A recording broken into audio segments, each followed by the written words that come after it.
So I'm looking forward to this next conversation in a session I'm calling Tech Titan 2.0. Ladies and gentlemen, please welcome Kya Sainsbury-Carter, Corporate VP and Head of Microsoft Advertising. Thanks, Terry. Thank you, Kya. So, you and I spoke a little over a year ago. I asked Rick Vanderkooy, longtime friend, colleague at Microsoft, I said, who's the smartest, I know you're stepping away, Rick, who's the smartest person I should speak to? He said, let me put you in touch with Kya. I said, okay. So we spoke, and here we are a year later, and you are now running all of Microsoft Advertising, which is fantastic. This time last year, I was on stage with Rob Wilk, and we were talking about this notion that Microsoft, maybe an early player in advertising, kind of quasi, went sideways, lost its way, however you want to call it, despite the fact that it was still a large advertising revenue firm, right? You got Bing, you got LinkedIn, Xbox, MSN still, contextual business, but it really feels now, right, since we had that conversation about Microsoft as an underdog, if you want to count it that way, which is kind of funny after the government went after them, that in the context of Microsoft as underdog, and since then you announced your Netflix partnership, you consolidated the Xandr acquisition, you're making announcements left, right, and center. It sort of doesn't feel like underdog fits anymore. Well, first of all, hello. Nice to see everybody. And you brought up Rob Wilk, so is Rob in the audience somewhere? There he is. Very lucky to be following in Rob's footsteps and in Rick's footsteps, so I will try not to embarrass you, Rob. But yeah, it is an interesting moment in the ads business. I'll just say that at Microsoft. I've been at Microsoft in the ads business for 17 years, so, a lifetime, basically, and have seen it through all the instantiations of super gung-ho, of stepping back for certain reasons, and being here in this moment is pretty incredible. It feels very good. But what I would say is that, the business is quite a substantial business inside of obviously a huge corporation like Microsoft. The overall scope of the business crosses, a pretty wide range of what we believe is helping us bring together our full funnel solutions for marketers. Whether you look at our retail media business, the business that we acquired a few years ago from Promote IQ, and you look across all that we're doing, not only in the sort of retail media proper, but also across the retail space more broadly with Microsoft, which is, a rich and interesting space for the company. Right. Of course, our Xandr acquisition, as you mentioned, which I was very close to and was very exciting. We've spent the last year integrating and figuring out how to make sure we are taking that powerful asset to market. And then, of course, our search business, which is ever potent and delivering results. Also, our display video native space. We have recently started taking inventory back from Yahoo, which they announced a bit ago, and really rebuilding and rehydrating our capability set in that space. So it's an exciting time. It's a broad remit. We have a lot to offer. I always like being a little bit of the underdog, so I'm not going to give up that status just yet. There are many who are bigger than we are doing powerful and interesting things. But we think we have a lot to bring to the table. Well, but that acronym FANG and all its derivatives, I mean, it was sort of off if you just looked at raw numbers, but now no one would argue you can have an acronym of big tech without the letter M in there. These are all various different businesses, right? LinkedIn's a different business, the B2B business, a great one. You've got search, you've got commerce media, you mentioned with Promote IQ. Xandr is doing CTV and display-centric things. How do you coordinate in between and among those business units? Yeah, well, I'll start with, other than LinkedIn, all of those business units are part of our business. So LinkedIn the advertising business is part of the LinkedIn business. That is a standalone part of the company. And so we coordinate in a partnership fashion. But all of the rest of the businesses are part of the same organization and part of my remit from a sales and marketing perspective and my engineering partners on the engineering side. And so it's just doing business, I would say. Yep. The unique aspect I would call out is really our partnerships with Xbox and Outlook. So you have Bing, that's part of our world, Edge, part of our world. But if you look at Xbox and Outlook as examples, those are large consumer brands unto themselves who have their own needs, their own purpose, their own standards around what they think is right, the own experience that they want to give to their users. And so we really have to come at those relationships, earning credibility and working in very deep collaboration to make sure that they see us as a valuable partner. Right. They don't have to use us. We have to earn their business internally. And one of the things that obviously sometimes that's painful. We could probably have a beer over some of that. But one of the things I do think is very powerful in those relationships is that it teaches us how to be a great partner to an external partner who may bring a storied brand and have a strong perspective and with whom we may have differences of opinion on how to best monetize their assets.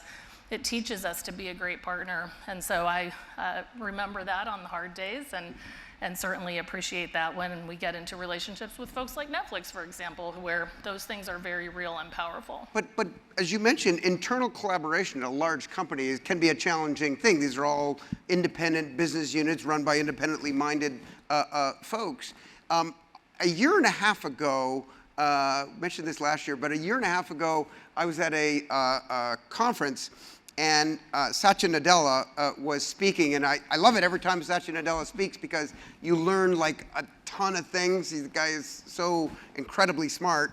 And in it, they had an opportunity for Q&A, and I asked him the question as to whether what was Microsoft's current view on advertising, and I cited the prior heyday and the lull and so forth, and I was fascinated by his full-throated answer of that they were all in on advertising. The premise of the question was advertising is different now. It's much more data. It's much more software centric. The kind of aspects and capabilities and strengths that Microsoft inherently has. So a kind of question was a bit of a setup, but I was blown away with just how in with 2 feet he was on this idea. And as we all know, in corporate America, you can't get anything done unless the top-down CEO gives you, his blessing. So that was great to see. How does that translate into other business units? You mentioned Office and Xbox. How do you get everybody rowing in the same direction?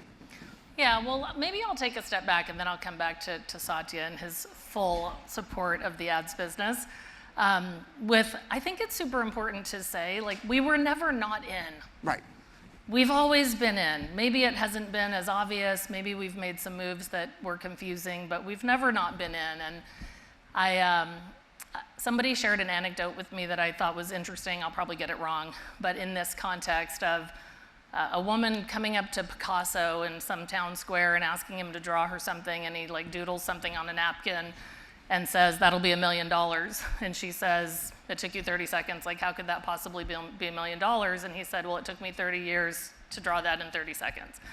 So I thought that was interesting relative to our experience, which is, no, we're not making masterpieces, although highly recommend DALL-E Bing Image Creator if you want to make some masterpieces on the internet.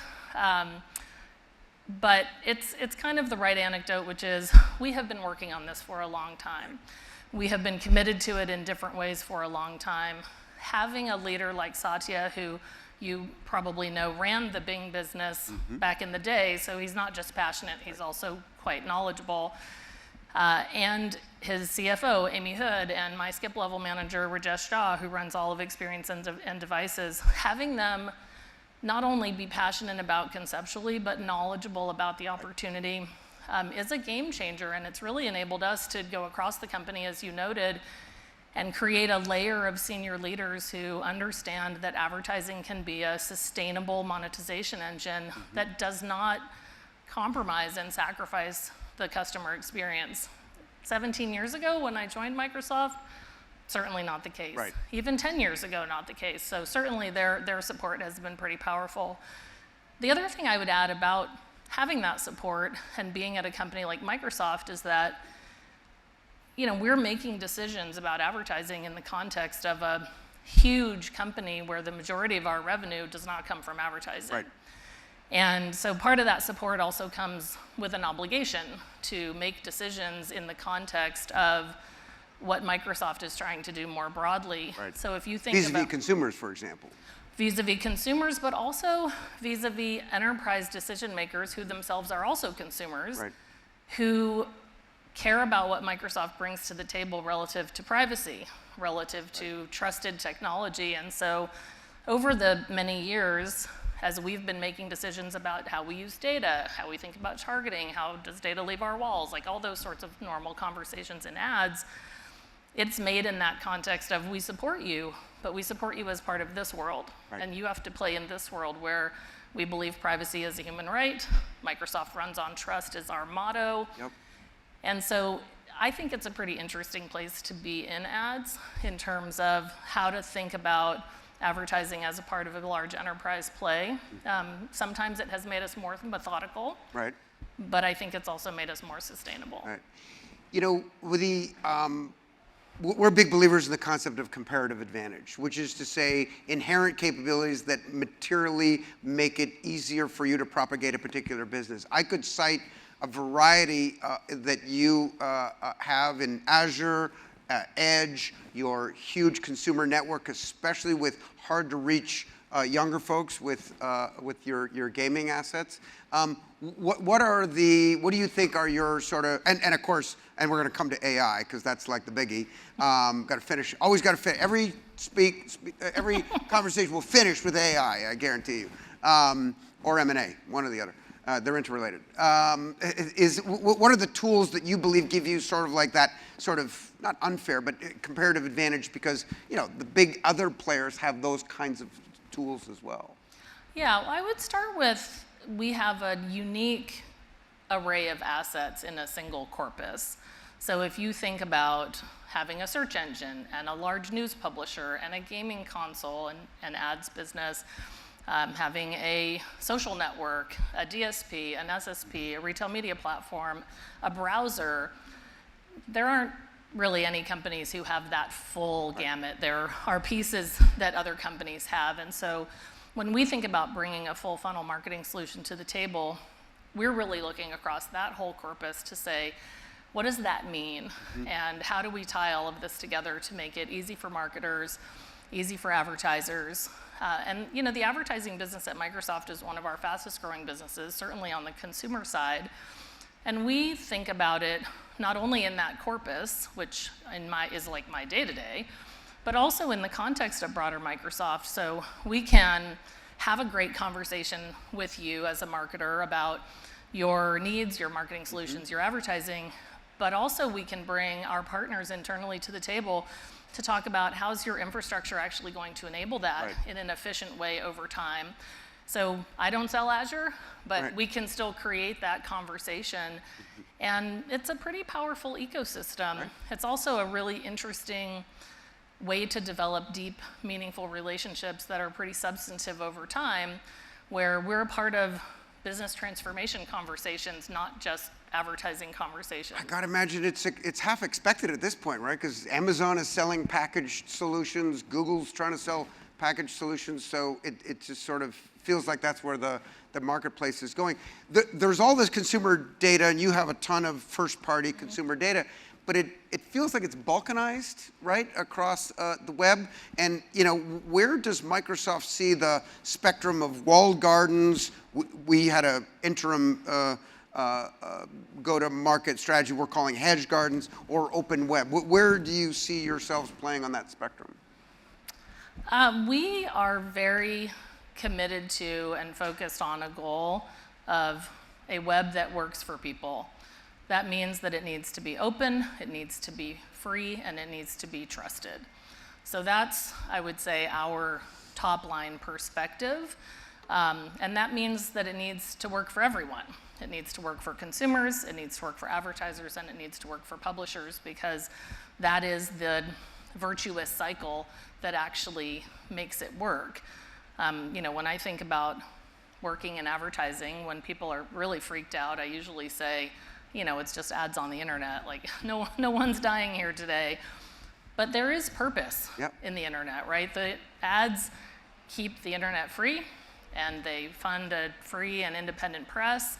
And so when we think about the internet in general and the web in general for us, those are the things that matter. So for consumers, that means that we need to give their privacy preferences respect. Right. We need to create transparency.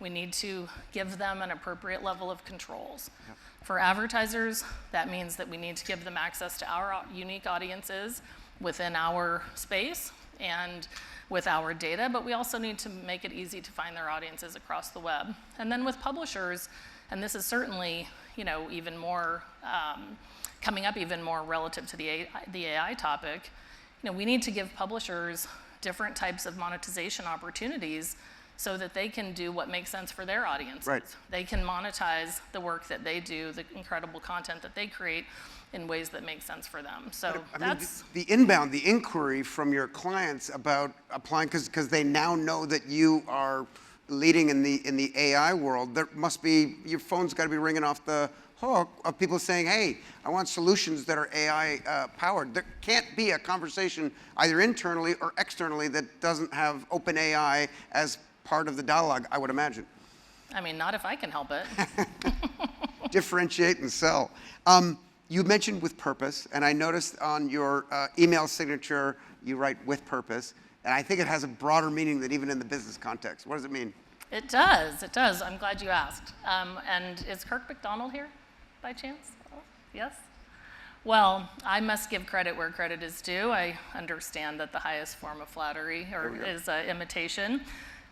Kirk used to maybe still include this in his signature when he was our business partner at Xandr, when Xandr was with AT&T, and it just really resonated for me. And so I asked him if it would be okay if I started to use it. So that was, I don't know, probably 4 or 5 years ago. And to me, it means I try to live my life with purpose, not because I'm an altruistic, Mother Teresa figure, because I'm definitely not, but I try to approach each day with the people I interact with, the relationships I develop, the problems I'm solving, the opportunities we have the opportunity to take on, and to do it with purpose. Yep. When I think about the intentionality of the work that we do, the way that we lead our people and create purpose in the work, when I think about the marketing with purpose work that we've done at Microsoft that wasn't my job at the time, but I couldn't wait to be the standard bearer of that work. When I think about trying to be a great mom and partner and human and also work out and be a good citizen of the world, to me it means all of these things, which are, you have to live your life with intention if you want specific outcomes. And so to do that, I do that with purpose. And I love it because every time I send an email, which is thousands of times daily, it reminds me, what are you doing with your life here? Well, we opened with the notion that change is accelerating. In fact, this year we think it's going vertical. A company of the size and scale and spectrum of capabilities of Microsoft really does make it feel like you've got this massive, dynamic opportunity out there, and with the support of the CEO and throughout the organization, I'm very much looking forward to see what Microsoft does in the years ahead. Truly a tech titan 2.0. Thank you, Kya Sainsbury-Carter. Thanks, Terry.